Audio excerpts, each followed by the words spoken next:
Hello friends, my name is professor R J Kodulkar. तर आपण आता ह्या सेशनला आपण सेकंड प्रॅक्टिकल बघणार आहे, जे आहे develop JavaScript to use a decision making and looping statement. त्यामधलं आपण मागचे जे लेक्चर्स झालेले आहेत त्याच्यामध्ये आपण हे decision making and looping statement पाहिलेलं आहे. ठीक आहे. डिसिजन मेकिंग वरचे जे काही कन्सेप्ट आहेत ते बघितलेले होते. त्यानंतर लूपिंग स्टेटमेंटमध्ये डू व्हाईल हे सुद्धा लूपिंग स्टेटमेंट आपण काय केले बघितलेले आहेत लेक्चर्समध्ये. त्यात आपण इथे प्रॅक्टिकलमध्ये बघणार आहे एक्झिक्यूट करून कोडमधून. तर आता आपण हे प्रॅक्टिकल स्टार्ट करूया. सगळ्यात पहिला मी हा कोड लिहून ठेवलेला आहे, जो आहे नोटपॅड वरती आणि .html न सेव्ह केलेला आहे. इथे HTML दिलेला आहे, क्लोजिंग टॅग HTML दिलेला आहे, हेड दिलेला आहे. हेड मध्ये आपण टायटल दिलेला आहे, जे आहे डिसिजन मेकिंग. म्हणजे हा कोड आहे डिसिजन मेकिंग रिलेटेड. त्याच्यानंतर आहे इथे H6 हेड, म्हणजे आपले 1 to 6 आपल्याला हेड्स आहेत ते. त्याच्यामध्ये मी काय केलेलं आहे, इफ स्टेटमेंट म्हणून काय केलेलं आहे, सिंपल प्रिंट केलेलं आहे. त्यानंतर नेक्स्ट आहे बॉडी. जे आता आपल्याला एक्झिक्यूट झाल्यानंतर जे टायटल दिसणार आहे ते इफ स्टेटमेंट असं दिसणार आहे. ही आहे बॉडी. बॉडीमध्ये स्क्रिप्ट दिलेली आहे. स्क्रिप्टमध्ये ऍक्च्युअल आपण कोड लिहिलेला आहे, जसं आपण CPP जावा सी मध्ये आपण लिहितो तो व्हेरिएबल घेऊन इफची कंडिशन घालून त्यानंतर त्याच्यामध्ये ब्लॉक ऑफ स्टेटमेंट, तशाच पद्धतीनं इथे सुद्धा लिहिलेलं आहे. तर आहे व्हेरिएबल, हे व्हेरिएबल आहे ए ला आपण व्हॅल्यू असाइन केली आहे 10. त्याच्यानंतर इफची स्टेटमेंट घेतलेलं आहे, त्याच्यामध्ये कंडिशन चेक केलेली आहे आणि त्या ब्लॉक कंडिशन जर ट्रू असेल तर तो त्यामधला ब्लॉक ऑफ अ कोड जो काही आहे तो रन झाला पाहिजे. अदरवाईज तो काय व्हायला पाहिजे, ही आहे ब्लँक प्रिंट व्हायला पाहिजे. हे आहे इफचं टोटल आपण बघितलेलं आहे लेक्चर्समध्ये, हे डिस्कस केलेलं आहे. ही आहे इफची कन्सेप्ट. तर याच्यामध्ये ए ची व्हॅल्यू आता सध्या तुम्हाला हेही माहिती आहे, आपण ए इज इक्वल टू कशासाठी यूज करतो आणि ए इज इक्वल टू 10 हे कशासाठी यूज करतो हे लेक्चरमध्ये मी डिस्कस केलेलं आहे. तर ए हे आपण व्हॅल्यू असाइन करण्यासाठी हे करतो आणि इक्वल टू कशासाठी करतो, तर इक्वल टू आपण इक्वल टू ऑपरेटर यूज करण्यासाठी आपण करतो डिसिजन घेण्यासाठी. सगळ्यात पहिला आपण काय केलेलं आहे, आता पहिला एकदा सेव्ह करून मी रन करून तुम्हाला दाखवतो. इथे हे बघा, इथे काय झालं, इफ आपलं जे काय स्टेटमेंट आपण H6 मध्ये दिलं होतं ते प्रिंट झालं. त्याच्यानंतर value is equal to correct. तर का आलं करेक्ट, कारण आपण जी कंडिशन दिली आहे ती काय झाली, इथे ट्रू झाली, कारण ए इज इक्वल टू 10 आहे ऑब्वियस आणि इथं कंडिशन ट्रू झाली. आता आपण इथं चेंज करून बघूया, ए इज इक्वल टू 12 केला आणि सेव्ह केला. आता रन करून बघूया, रिफ्रेश करते. ठीक आहे, इथून काय झालं, value is equal to correct हे निघून गेलं, ब्लँक प्रिंट झालं. फक्त इफ स्टेटमेंट हे फक्त प्रिंट झालं, जे आहे H6 मधलं. ठीक आहे, हे का झालं, कारण ह्यानं काय केली, कंडिशन चेक केली, कंडिशन फॉल्स झाली, त्यामुळं जे ब्लॉक ऑफ अ स्टेटमेंट आहे ते काय झालं, प्रिंट झालं नाही, ऑटोमॅटिकली कंट्रोल बाहेर पडला आणि बाहेर पडला. ठीक आहे, ते त्याच्यानंतर आता आपण इथे जे ए ला असाइन केलेली, सॉरी ए ला जी काय कंडिशन दिलेली आहे ती आपण आता इथे 12 करून बघूया. म्हणजे जी कंडिशन आहे ती ट्रू करूया आणि मग काय होतं ते बघूया. ऑब्वियस आता व्हेरिएबल ए ला 12 व्हॅल्यू आहे. त्याच्यानंतर ही कंडिशन चेक करणार, 12 इज इक्वल टू 12 आहे का, रिफ्रेश करून बघूया एकदा. ठीक आहे, हे काय झाली, कंडिशन ट्रू झाली, त्यामुळं ब्लॉक ऑफ अ स्टेटमेंट जो काय आहे म्हणजे value is equal to correct हे आलेलं आहे आपलं. ठीक आहे, त्याच्यानंतर हा एक टोटल झाला आपला याच्यामधला. इफ स्टेटमेंटमध्ये आपण काय सिंपल जसं आधी करत होतो तसंच इफ स्टेटमेंट आपण करून बघितलेलं आहे. फक्त आपण हे कशातून बघतोय, HTML मधून बघतोय. तर ही फाईल कशी सेव्ह करायची, कशी रन करायची हे मागच्या प्रॅक्टिकलमध्ये डिस्कस केलेलं आहे. आता आपण बघतोय ते डिसिजन मेकिंग रिलेटेड बघतोय. आता आपण बघणार आहे दुसरा प्रोग्राम जो ऑलरेडी मी लिहून ठेवलेला आहे. तो आहे, इथे मी ओपन विथ करते, तो मी क्लोज केलेला आहे. ठीक आहे, आता हा आहे डिसिजन मेकिंगच, पण if statement with a logical and use करून काय केलेलं आहे, if statement with a logical and हे काय आहे, तर एक लॉजिकल अँड येऊन काय करणार आहे आपण, इफ स्टेटमेंट यूज करून करणार आहे. तर त्याच पद्धतीने इथे बघा मी कोड लिहून ठेवलेला आहे. तर आता आपण इथे स्क्रिप्ट लिहिली आहे, त्याच्यामध्ये if statement with a logical logical and हे आपण यूज करणार. त्यासाठी आपण व्हेरिएबल ए घेतलेला आहे, व्हेरिएबल बी घेतलेला आहे, त्याला व्हॅल्यू दिलेली आहे. त्यानंतर इफ स्टेटमेंट घेतलेला आहे. इफ स्टेटमेंटमध्ये आपण काय केलेलं आहे, ए इज इक्वल टू 10 असलं पाहिजे. अँड नंतर अँड हे ऑपरेटर परफॉर्म केलेलं आहे. त्याच्यानंतर बी दुसरी कंडिशन दिलेली आहे, बी इज इक्वल टू 20 असलं पाहिजे. ठीक आहे, ह्या दोन कंडिशन आहेत. अँड आपण यूज केलेला आहे लॉजिकल अँड.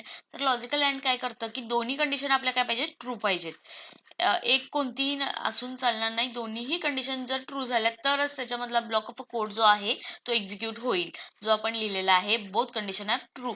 हे काय होईल, प्रिंट होईल जर का दोन्ही कंडिशन ट्रू असतील तर. आता मी प्रोग्राम सेव्ह करते आणि तुम्हाला एक्झिक्यूट करून दाखवते. त्याच्या आधी ए ची व्हॅल्यू आहे 10, बी ची व्हॅल्यू आहे 20. म्हणजेच काय की ए दोन्ही कंडिशन आता ट्रू झालेल्या आहेत, तर ब्लॉक ऑफ अ कोड हा प्रिंट झाला पाहिजे. तेच आपण एक्झिक्यूट करून बघूया इथे. आता इथे बघा जो काय आपला H6 मधला जो काय स्टेटमेंट आहे ते प्रिंट झालं. If statement is with a logical and. तर या दोन्ही कंडिशन ट्रू झाल्या, त्यामुळे आपलं block of a statement print झालं. Both condition are true. हे काय झालं, प्रिंट झालं. तर आपण काही सम चेंजेस करून बघूया ज्याच्यामध्ये लूप आत म्हणजे ब्लॉक ऑफ स्टेटमेंटला जातो की नाही. तर आता इथे केलं 20च्या जागी 22. प्रोग्राम सेव्ह केला. आता इथे रिफ्रेश करून बघूया. आपल्याला काय आलं, फक्त एक स्टेटमेंट प्रिंट झालं, जे लूपच्या आत कोड गेलाच नाही, कारण त्यातली एखादी कंडिशन काय झाली, फॉल्स झाली. तीच आपण इकडे ए ची चेंज करून बघूया. 11 केली, सेव्ह केली, रिफ्रेश करूया. आता इथे रिफ्रेश केलेलं आहे तरी सुद्धा काही झालेलं नाही, कारण ब्लँक स्क्रीन आलेली आहे, कारण त्यातली इकडची कंडिशन काय झाली, फॉल्स झाली. तर ज्यावेळेला आपण अँड यूज करतो त्यावेळेला दोन्ही कंडिशन काय लागतात, ट्रू लागतात. आता ह्या ॲज इट इज ठेवलेलं आहे पहिल्यासारखं. सेव्ह करूया आणि रन करून बघूया. इथे काय दोन्ही कंडिशन काय झाल्या, ट्रू झाल्या, कारण सध्या ए हे 10 आहे, बी हे 20 आहे. मग दोन्ही कंडिशन ट्रू झाल्या. तर सेव्ह करून रन करून बघूया. Both condition are true. हे काय झालं, दोन्ही कंडिशन ट्रू झाल्या. तशाच पद्धतीनं आता आपण अँडचं यूज केलं. तशाच तुम्ही ऑर करू शकता. त्यानंतर तुम्ही लॉजिकल नॉट, जे आपण लॉजिकल एंडिंग बघितलेलं आहे, ऑरिंग बघितलेलं आहे, ज्याच्यामध्ये आपल्याला यूज केलेला आहे, ते तुम्ही इथं चेंज करून बघू शकता, काही हरकत नाही. हा होता आपला डिसिजन मेकिंग मधला तर आता इफ आपण बघणार स्टेटमेंट आहे यूज करून विथ द लॉजिकल बघितलं. आता अशाच पद्धतीने आपण नेक्स्ट बघणार आहे. याच्यामध्ये तुम्ही काही ऑपरेटर आहेत वेगवेगळे, इन्क्रीमेंट, डिक्रीमेंट, त्यानंतर अशा पद्धतीचे जे बघितलेले आहेत आपण, ते तुम्ही याच्यामध्ये ट्राय करू शकता. आता मी हा क्लोज करतो आणि तिसरा आपला थर्ड, आता आपण इफचं बघितलं, आता आपण बघणार आहे इफ एल्सचं. इफ एल्स मध्ये यूज करणार आहे. सगळ्यात पहिले मी ओपन करते, ओपन विथ नोटपॅड करते. कोड मी ऑलरेडी लिहिलेला आहे. इथे आपण काय केलेलं आहे, HTML घेतलेला आहे, हेड घेतलेला आहे, आधीच कोड कॉपी केलेला आहे. याच्यामध्ये फक्त आपण काय करणार आहे, if else with prompt box. Prompt box म्हणजेच काय की पॉपअप मेनू. युजर काय करते, पॉपअप पाठवते, काहीतरी नोटिफिकेशन पाठवते. नोटिफिकेशन म्हणण्यापेक्षा पॉपअप पाठवते. ठीक आहे. त्याच्यानंतर जावास्क्रिप्ट मध्ये एक व्हेरिएबल घेतलेला आहे, जे आहे ए इज इक्वल टू प्रॉम्प्ट. आणि त्या प्रॉम्प्ट मध्ये मला काय दिसायला पाहिजे, एंटर अ रोल नंबर. मग ते कसं, ते आता आपण एक्झिक्युशन करताना बघणारच आहे. ठीक आहे. म्हणजे पॉपअप जे दाखवणार आहे ते काय दाखवणार आहे, एंटर अ रोल नंबर असं दिसलं गेलं पाहिजे. म्हणून लिहिताना मी कसं लिहिलं, variable A is equal to prompt आणि त्याच्यामध्ये एंटर अ नंबर. त्याच्यानंतर आपण इफ स्टेटमेंट घेतलेलं आहे, जे ऑलरेडी आपण मागच्या आत्ताच आपण ते कसं लिहायचं हे बघितलेलं होतं. इफ मध्ये कंडिशन जी आहे ए इज इक्वल टू 10, म्हणजे जो आपण इथे नंबर एंटर करणार आहे प्रॉम्प्ट मध्ये, तो नंबर ह्याच्याशी ट्रू झाला पाहिजे. ट्रू झाला, ही कंडिशन ट्रू झाली तर काय व्हायला पाहिजे, जे स्टुडंटचं नेम आहे ते शुभम हे प्रिंट झालं पाहिजे.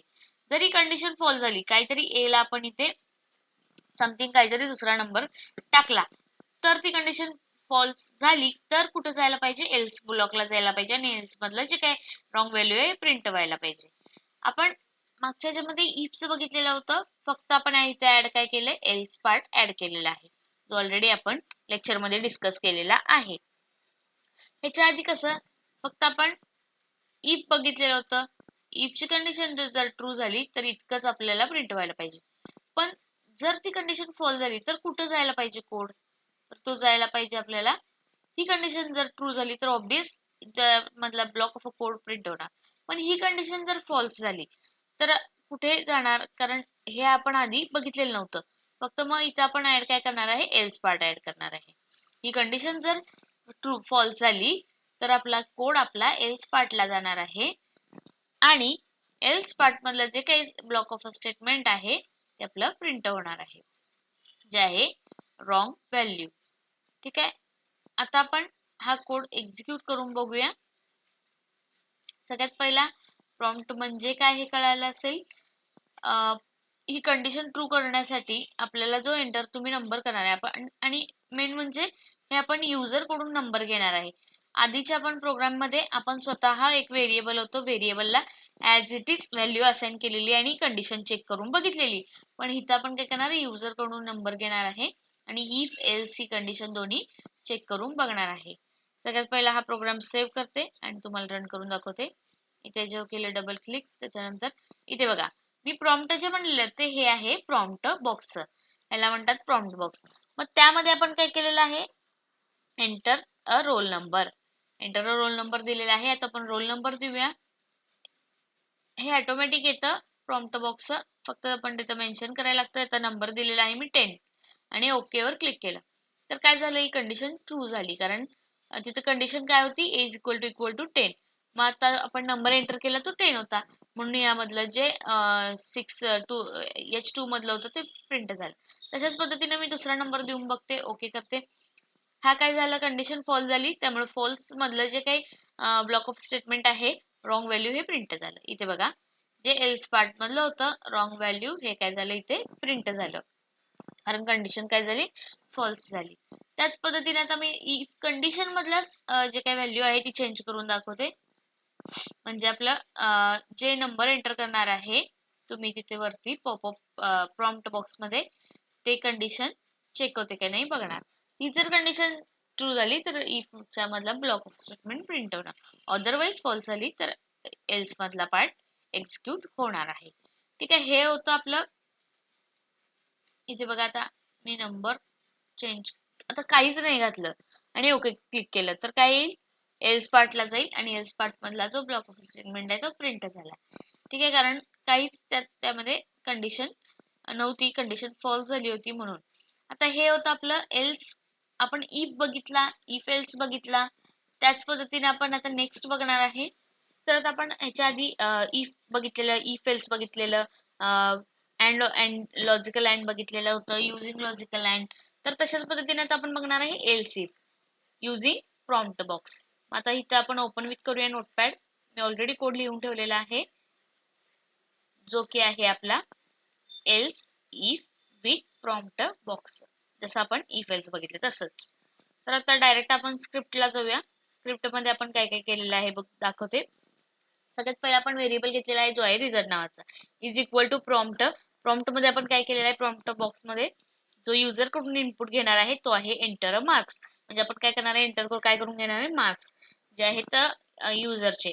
तर काही कंडिशन्स देणार आहे जे आहे इफ कंडिशन, त्याच्यानंतर मल्टिपल कंडिशन आपण यामध्ये काय करणार आहे, चेक करून बघणार आहे. इफ कंडिशन आहे, त्याच्यानंतर एल्स इफ आहे, आणखीन एक एल्स इफ आहे. अशा मल्टिपल कंडिशन आपण चेक करून बघणार आहे. तर जे तुम्ही मार्क्स एंटर मार्क्स या याच्यामध्ये इनपुट द्याल तो इनपुट काय करणार आहे, फर्स्ट इफ मध्ये कंडिशन चेक करणार आहे. त्याच पद्धतीने एल्स इफ मध्ये सुद्धा कंडिशन चेक करणार आहे. तर सगळ्यात पहिलं आपल्याला काय करायचं आहे, जे तुम्ही एंटर करणार आहात ते कंडिशन ट्रू आहे की नाही बघणार. ट्रू असेल तर हे नसेल तर एल्सिफ ला जाणार, हेही नसेल तर एल्सिफ ला जाणार. अशा पद्धतीनं one by one condition check करणार. आता सध्या काय आपल्या रिझल्ट मध्ये समथिंग काहीतरी आपली व्हॅल्यू आहे ती चेक करणार 30 ची. 30 हे लेस दॅन इज इक्वल टू आहे का, असेल तर हे आपलं फेल हे काय होईल, ही कंडिशन ट्रू होईल आणि फेल हे प्रिंट होईल. प्रिंट होण्यासाठी डॉक्युमेंट डॉट राईट न आपण काय करतो, प्रिंट करतो. मग ते काय होणार, आपलं प्रिंट होणार. अदरवाइज नसेल, फॉल्स झाली कंडिशन, दुसरी कंडिशन चेक करणार जी आहे एल्स इफ. ही दुसरी कंडिशन चेक करणार ज्यामध्ये 30च्या पुढचा अंक म्हणजे 31 पासून पुढं ते कंडिशन चेक होणार 31 पासून पुढे ते 40 पर्यंत लेस दॅन और इक्वल टू 40 हे रिझल्ट मध्ये ही कंडिशन चेक होणार. ही जर तुमची कंडिशन म्हणजे 31 ते 40 पर्यंत बघणार. ही जर कंडिशन ट्रू झाली तर पास हे आपलं प्रिंट करणार. नसेल तर नेक्स्ट जे आहे एल्स इफ दुसरी कंडिशन चेक होणार, जे आहे आपली इथे खालती. जर ट्रू कंडिशन झाली तर आणि तरच ते पास म्हणून प्रिंट करणार. अदरवाईज नसेल तर नेक्स्ट एल्स इफ ला जाणार. त्यामध्ये 41 ते 60 पर्यंत कंडिशन चेक करणार, कारण ऑलरेडी आपण इथे 31 ते 40 पर्यंत ऑलरेडी केलेली आहे. मग आता 40च्या पुढची म्हणजे 41 ते 60 पर्यंतची कंडिशन चेक होणार इक्वल टू, कारण लेस दॅन और इक्वल टू असेल ही बरोबर तर गुड म्हणून प्रिंट होणार आपलं. अदरवाईज यामधली कोणतीहीच कंडिशन ट्रू नाही झाली तर काय होणार आहे, आपला जो आपण खाली एल्स पार्ट लिहिलेला आहे यामधली कोणतीच 30, 40, 60 यामधली कोणतीच कंडिशन जर ट्रू नाही झाली, सगळ्याच कंडिशन जर फॉल्स झाल्या तर आपला एल्स पार्ट प्रिंट होणार आहे, जो आहे डॉक्युमेंट डॉट राईट न लिहिलेला आहे, प्रिंट केलेला आहे, जो आहे एल्स पार्ट व्हेरी गुड हे आपलं काय होणार आहे, प्रिंट होणार आहे. सगळ्यात पहिला समथिंग आपण 3 कंडिशन घेतलेल्या आहेत. त्याच्यामध्ये फर्स्ट कंडिशन जी आहे, सेकंड कंडिशन आहे आणि थर्ड कंडिशन आहे. फर्स्ट कंडिशन काय सांगते की जो तुम्ही इंटरनल मार्क्स करणार आहात तो आता किती आहे, समथिंग काहीतरी 30च्या आतला आहे. ठीक आहे. तसंच 40च्या आतला, 60च्या आतला. म्हणजेच काय, ह्या कंडिशन काय सांगतात, एकतर 60 किंवा 60च्या आतला, 40 किंवा 40च्या आतला. तर फर्स्ट कंडिशन जी आहे ती आहे एकतर तुमचे जे काही रिझल्ट आहे तो काय असला पाहिजे, 30 पर्यंत किंवा 30च्या आतला, 1 ते 30 हे कंडिशन चेक होते. ती जर ट्रू असेल तर फेल हे काय होणार आहे, तुमचं प्रिंट होणार आहे. म्हणजेच 1 ते 30 पर्यंत जर ते नंबर असेल तर फेल हे प्रिंट होणार. अदरवाईज 31 ते 40 पर्यंत, कारण ऑलरेडी आपण 1 ते 30 इथे कंडिशन ट्रू केलेली आहे. ठीक आहे. ही कंडिशन ऑलरेडी ते चेक केलेली आहे, त्यामुळं पुढचं म्हणजे 31 ते 40 पर्यंत ही कंडिशन इथे चेक करणार सेकंड एला, आणि जर ती ट्रू झाली तर पास हे प्रिंट करणार. अदरवाईज जर ती फॉल्स झाली तर आणखीन खालती पास हे काय होणार, प्रिंट होणार. अदरवाईज ही कंडिशन जी फर्स्ट कंडिशन आपण चेक केली, फॉल्स आलं. फॉल्स आल्यावर काय झालं, ती कंडिशन दुसऱ्या कंडिशनला गेली. फर्स्ट कंडिशन चेक केली, ती कंडिशन फॉल्स आल्यामुळे दुसऱ्या कंडिशनला गेली, जी आहे रिझल्ट इज इक्वल टू 40. तशीच ती पण फॉल्स झाल्यामुळे तिसऱ्या कंडिशनला गेली आणि ती पण फॉल्स झाल्यामुळे एल्स पार्टला गेली आणि व्हेरी गुड हे प्रिंट झालं. तर आता आपण हा कोड आहे जो आता एक्झिक्यूट करून बघणार आहे. त्याच्या आधी तुम्हाला हा कोड कळलेला आहे असं अज्युम करते. आता आपण हा कोड रन करून बघूया. Enter marks. एंटर मार्क्स मध्ये आता मी समथिंग 10 दिलं आणि ओके केलं, कारण पहिली कंडिशन ट्रू झाली. कारण ती कंडिशन काय होती की 30 पर्यंत लेस दॅन 30 असलं पाहिजे किंवा इक्वल टू 30 असलं पाहिजे, तर त्या कंडिशन मध्ये बसलं, त्यामुळे फेल हे प्रिंट झालं. तशाच पद्धतीने आपण आता दुसरं घेऊन बघूया. हे बघा, ही पहिली कंडिशन आहे जी आहे लेस दॅन और इक्वल टू 30, म्हणजे आपण दिलेली पहिली व्हॅल्यू होती 10, त्यामुळे इथं पहिली कंडिशन ट्रू झाल्यामुळे फेल आलं. तशाच पद्धतीनं आता आपण दुसरी व्हॅल्यू देऊन बघूया, जे अबव आपण दिलेली, त्यामुळे पास आलं. सेकंड कंडिशन ट्रू झाली. आता आपण देऊया 45, ओके करूया. जी आहे थर्ड कंडिशन ट्रू झाली, त्यामुळे गुड हे प्रिंट झालं. त्याच पद्धतीने आपण आता नेक्स्ट देऊया, जे आहे 100 तुम्ही बघितलेला होता. आता आपण 88 देऊया. ही काय झाली, एल्स कंडिशन झाली ट्रू, आणि त्यातलं आपलं व्हेरी गुड हे प्रिंट झालं. म्हणजे सगळ्या कंडिशन काय झाल्या, फॉल्स झाल्या, त्यामुळं एल्स मधला पार्ट काय झाला, ट्रू, एल्स मधला पार्ट प्रिंट करावा लागला, जो की होता एल्स मधला पार्ट. हे सगळ्या इफ कंडिशन फॉल्स झाली, एल्स इफ फॉल्स झाली, सेकंड एल्स इफ फॉल्स झाली, आणि त्या फॉल्स झाल्यामुळं आपल्याला एल्स मधला पार्ट होता तो एक्झिक्यूट करावा लागला, जो आहे डॉक्युमेंट डॉट राईट न लिहिला व्हेरी गुड. हे होतं आपलं एल्स इफ. तर आता आपण इथे बघणार आपण नेक्स्ट बघूया switch case. Me open with करते, ऑलरेडी कोड लिहून ठेवलेला नोटपॅडला. तर आता आपण बघणार आहे स्विच केस. ठीक आहे, त्याच्यामध्ये डायरेक्ट बॉडीमध्ये स्क्रिप्ट आहे. स्क्रिप्ट मध्ये आपला कोड बघूया आपण स्विच केसचा. ॲज इट इज आपण पहिल्यासारखंच इथे कॉपी पेस्ट केलेलं आहे. जसं आपण C++ मध्ये करत होतो त्याच पद्धतीचा कोड आहे, फक्त आपण बॉडी आणि स्क्रिप्ट मध्ये आपण जावास्क्रिप्ट मध्ये कोड लिहितो. पहिला व्हेरिएबल घेतलेला आहे डे. डे मध्ये आपण स्विच केस लिहिलेली आहे. सगळ्यात पहिला डे नावाचा एक व्हेरिएबल आहे, त्याला आपण व्हॅल्यू दिलेली आहे 3. ठीक आहे, केस 1 देऊया, काही हरकत नाही. 1 स्विच केस लिहिलेले आहे, त्याच्यामध्ये कंडिशन आहे डे. ही कंडिशन दिलेली आहे डे नावाची, म्हणजे डे आता काय आहे आपला 1 आहे, त्यामुळे केस 1 ला म्हणजे कंडिशन काय होईल, ट्रू होईल आणि केस 1 हे प्रिंट होईल. केस 1 काय आहे आपली, डे काय आता सध्या 1 आहे, मग डे 1 म्हटल्यावर केस 1 ला जाणार, कंडिशन ट्रू होणार आणि केस 1 ला जाणार, कारण डे आपला 1 आहे म्हणून. आणि त्याच्यानंतर प्रिंट काय केलंय केस 1 मध्ये, तर डॉक्युमेंट डॉट राईट न संडे हे आपण काय केलेलं आहे, प्रिंट केलेलं आहे. आणि त्याच्यानंतर केस 1 नंतर आपण काय केलेलं आहे, ब्रेक दिलेला आहे.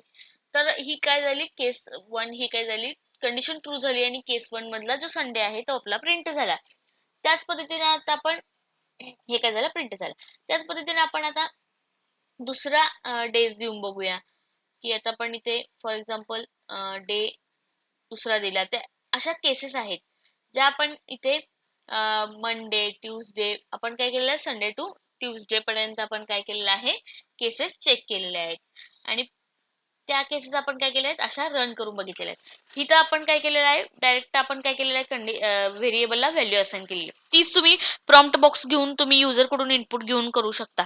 ही तुम्हाला काय असाइनमेंट आहे. यामध्ये तुम्ही काय करायचं आहे, वीकचं शेड्यूल करायचं आहे. वीक मध्ये किती डेज असतात ते लिहायचं आहे आणि त्याच्यामध्ये युजर कडून इनपुट घेऊन तुम्ही हा प्रोग्राम करून ॲज अ असाइनमेंट म्हणून सबमिट करायचा आहे. ठीक आहे, तर आता इथे आपण काय केलेलं आहे, केसेस घेतलेले आहेत. जशी वरती कंडिशन असणार आहे त्या पद्धतीने त्या केस काय होणार आहेत, चेक होणार आहेत. आणि केस आता 1 जर नसेल तर सेकंड चेक होणार आहे. ते तर आपण एक्झिक्यूट करून बघूया. सेव्ह कोड केलेला आहे, एक्झिक्यूट करून बघूया ब्राउझर मधून. इथे बघा काय आला आपला आउटपुट, संडे. का, कारण आपली कंडिशन काय होती, फर्स्ट होती, त्यामुळे केस फर्स्ट ला गेला. आणि केस फर्स्ट मधलं इथे बघा वरती आपली काय सांगितलेलं आहे, डे इज इक्वल टू 1, त्यामुळे 1 फर्स्ट जी कंडिशन आहे ती केस 1 आहे. आणि ती केस 1 मधलं जे संडे हे स्टेटमेंट होतं ते काय झालं, प्रिंट झालं. त्याच पद्धतीने आता आपण इथे 2 करून बघूया, डे इज इक्वल टू 2. आता हा कोड सेव्ह करून रन करून बघूया, कारण कंडिशन ही काय आहे, 2 आहे, त्यामुळे केस 2 ला जाणार आणि मंडे काय होणार, प्रिंट होणार. तर आता कोड सेव्ह करून रिफ्रेश करून बघूया, इथे काय आला, मंडे आला. म्हणजे हे काय झालं, स्विच केस झालं. याच पद्धतीने तुम्ही आता ॲज अ असाइनमेंट म्हणून काय करायचं आहे, इथे 3 घेऊन सुद्धा तुम्ही बघू शकता. 3 पण करून दाखवते, सेव्ह करून रिफ्रेश करून आलेलं आहे इथे ट्यूसडे. ठीक आहे, आता नेक्स्ट आहे ॲज अ असाइनमेंट म्हणून मी तुम्हाला काय देणार आहे इथे, तुम्ही ॲज इट इज सेम लिहायचं आहे स्विच केस. स्विच केस मध्ये जसे तुम्हाला डेज आहेत आपले जेवढे वीक मध्ये, ते वीक मधले डेज लिहायचे आणि युजर कडून इनपुट घ्यायचं आहे. युजिंग प्रॉम्प्ट बॉक्स तुम्ही घेऊ शकता आणि ही ॲज असाइनमेंट म्हणून तुम्ही सबमिट करायची आहे. हा कोड मी तुम्हाला देणार नाही आहे, हे कोड सगळे मी नंतर तर इथे तुम्हाला आता सगळ्यात एक्झिक्युशन पहिला आपण झाल्यानंतर देणार आहे. दुसरा प्रोग्राम करणार आहे, जो असणार आहे आपला वर्किंग डेज किती आहेत. आता मंडे टू फ्रायडे आपले काय असतात, वर्किंग डेज असतात, त्याच्यानंतर सॅटर्डे संडे सुट्टी असते. अशा पद्धतीने आपण एक प्रोग्राम क्रिएट करणार आहे.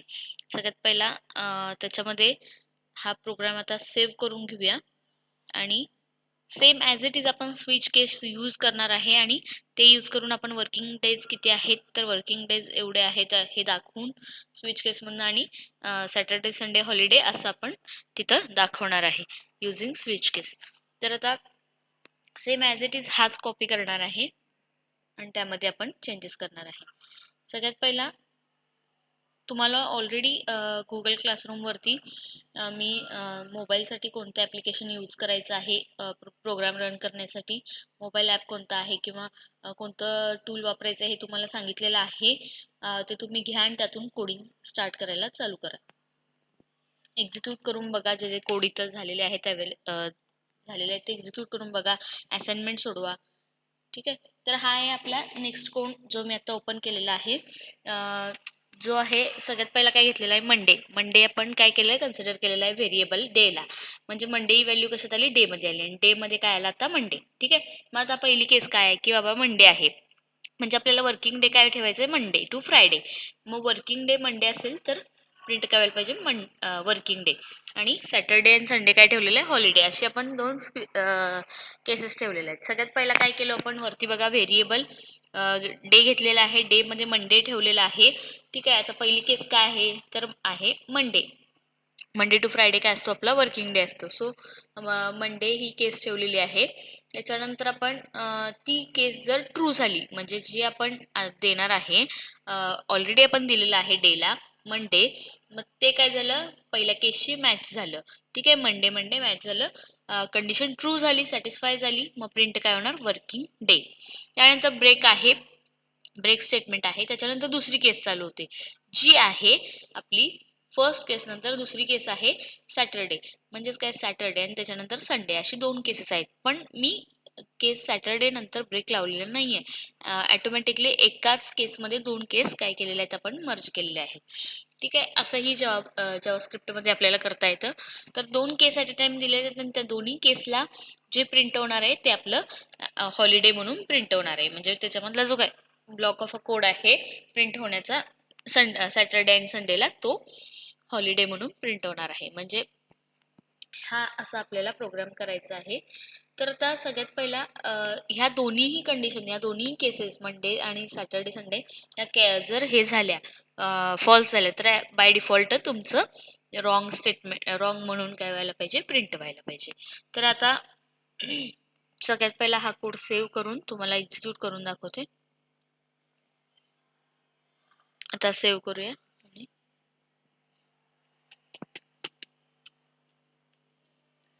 ठीक आहे, आता आपण ब्राउझर वरती आलेलो आहोत. तर इथे काय प्रिंट झालं, वर्किंग डे. कारण आता पहिली कंडिशन तुम्ही बघितलेलाच आहात. पहिली कंडिशन काय होती आपली, day is equal to Monday.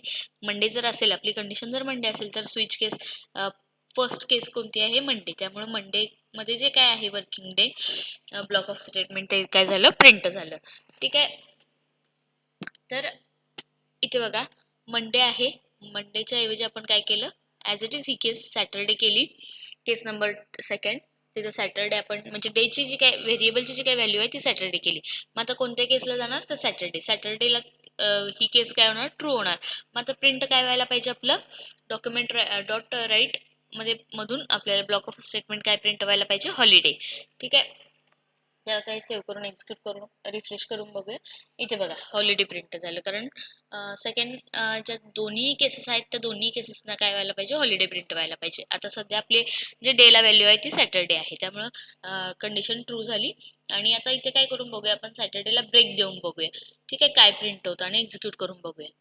सगळ्यात पहिला मी केस सॅटरडेला ब्रेक देते आणि सेमिकोलन, त्याच्यानंतर प्रोग्राम सेव्ह करते आणि एक्झिक्यूट करून दाखवते की काय होतं.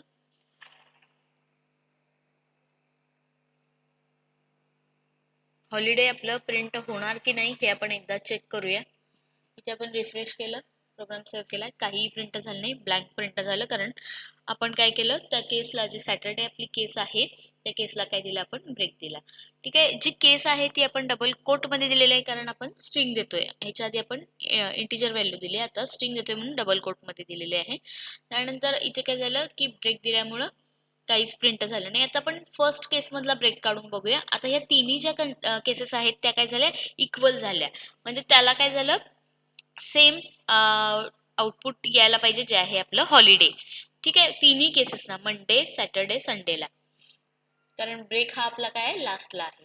तर आता आपण बघा एक्झिक्यूट करून रिफ्रेश करून बघितलेलं आहे, हॉलिडे आलं का, कारण इथे कुठल्याही केसमध्ये ब्रेक नाही आहे. मग ॲज इट इज ती काय कन्सिडर होणार, वरती सगळ्यात पहिला डे ला कोणता आहे, सॅटरडे आहे, त्यामुळे ते काय कन्सिडर झालं, सॅटरडे पर्यंत केस आली आणि ते सॅटरडेचं कंडिशन ट्रू होऊन हॉलिडे प्रिंट झालं. आता ॲज इट इज आपण मंडे असं लिहिलेलं आहे. म्हणजे डेची व्हॅल्यू आता काय आहे? मंडे आहे. तर केस 1 आता आपण रिफ्रेश करून एक्झिक्यूट करून बघू. काय झालं? रॉंग आलं. कारण का? कारण तिथे कुठलीच केसमध्ये ब्रेक नव्हता एकतर. दुसरी गोष्ट ह्यामध्ये मंडे केस आली, पण त्यामधलं सॉरी हां, वर्किंग डे, हॉलिडे हे दोन्ही पण प्रिंट झालं. कारण दोन्ही केसमध्ये ब्रेक नव्हता, त्यामुळे दोन्ही स्टेटमेंट काय झाले? ट्रू झाल्या आणि दोन्ही स्टेटमेंटमधलं प्रिंट झालं. ठीक आहे. आणि ॲट द लास्ट जे आपण ब्रेक दिलेला आहे तिन्ही केसेस ना, त्यामुळे इथं तिन्ही केसेस लास्टला ब्रेक झाले. त्यामुळे प्रिंट होताना काय झालं? जरी आपण मंडे दिलेलं असेल तरी सुद्धा दोन्ही स्टेटमेंट काय झाले? प्रिंट झाले. त्याच्यानंतर आता आपण नेक्स्ट बघणार आहे. तर आता आपण इथे काय करणार आहे की हे ब्रेक आहे ते आपण वरतीच्या केसमध्ये ब्रेक लावणार आहे. ठीक आहे. मग आता कंडिशन काय आहे? मंडे आहे. मंडे आहे, केस 1 आहे. काय प्रिंट होतं बघूया. रिफ्रेश केलं, इथलं हॉलिडे निघून गेलं, फक्त वर्किंग डे प्रिंट झालं. तर का? कारण आपण इथं केसला फर्स्ट केसला ब्रेक लावलं, त्यामुळे खालचं काही प्रिंट झालं नाही. पूर्ण पहिली केस तिथंच ब्रेक झाली आणि त्यातलं जे काही स्टेटमेंट आहे ते फक्त प्रिंट केलं त्यानं. ठीक आहे. आता आपण इथे केस रॉंग देऊन बघणार आहे, म्हणजे डेची व्हॅल्यू आहे ती फ्रायडे करून बघूया. आता याच्यामध्ये कुठल्याही केसेसमध्ये फ्रायडे नाही आहे. तर आता सेव्ह करून एक्झिक्यूट करून बघूया की काय प्रिंट होतं. प्रिंट जे होणार आहे ते बाय डिफॉल्टच होणार आहे. कारण कुठल्याही केसेसमध्ये फ्रायडे नसल्यामुळं बाय डिफॉल्टमध्ये जे काही प्रिंट करणार आहे, जे आहे रॉंग, ते आपलं काय होणार आहे? प्रिंट होणार आहे. मग आता सेव्ह करून रिफ्रेश करून बघूया. रॉंग हे काय झालं? आपलं आउटपुट आलेलं आहे. तर अशा पद्धतीने आपण काय केलेले आहेत? काही मल्टिपल केसेस आहेत, त्या मल्टिपल केसेस स्विच केसमध्ये यूज करून बघितलेल्या आहेत. ठीक आहे. तर आता आपण हा जो आपला प्रोग्राम आहे, जो आहे developer script using decision making. फक्त आपण जे डिसिजन मेकिंग आहे ते आपण आता इथे एक्झिक्यूट करून बघितलेलं आहे. त्याच्यानंतर डिसिजन मेकिंगमध्ये आपण बघितलेलं आहे, इफ बघितलेला आहे, इफ एल्स बघितलेला आहे, एल्स इफ बघितलेला आहे. त्यानंतर मल्टिपल स्विच केस, मल्टिपल स्विच केसेस बघितलेले आहेत. हे आपण आता काय केलेलं आहे? इथे एक्झिक्यूट करून बघितलेलं आहे. आता त्याच्यानंतर आपण नेक्स्ट प्रॅक्टिकलला आपण काय बघणार आहे? एक मिनिट. इथे आपण डिसिजन मेकिंग सगळे कव्हर केलेले आहेत. आता आपण नेक्स्ट प्रॅक्टिकलला लूप स्टेटमेंट, म्हणजे ज्यामध्ये आहे do while, for loop, while loop, do while loop, हे सगळे लूप्स जे आहेत ते आपण नेक्स्ट प्रॅक्टिकलला बघणार आहे. इथे आपण डिसिजन मेकिंग रिलेटेड बघितलेलं आहे. ठीक आहे. तर आता तुम्ही ह्याच्यावरचे जे काही असाइनमेंट्स आहेत ते तुम्ही सॉल्व्ह कराच आणि हे सगळे प्रोग्राम तुम्ही करून बघा. तर मोबाईलवरती, मोबाईलच्या ॲपवरती तुम्ही करून बघा किंवा ज्यांच्याकडे पीसी आहे त्यांनी पीसीवरती करून बघू शकता. आता आपण नेक्स्टला लूप स्टेटमेंट नेक्स्ट प्रॅक्टिकलला घेऊया, कव्हर करूया. ठीक आहे. इथे आपण हे प्रॅक्टिकल स्टॉप करतोय. Thank you.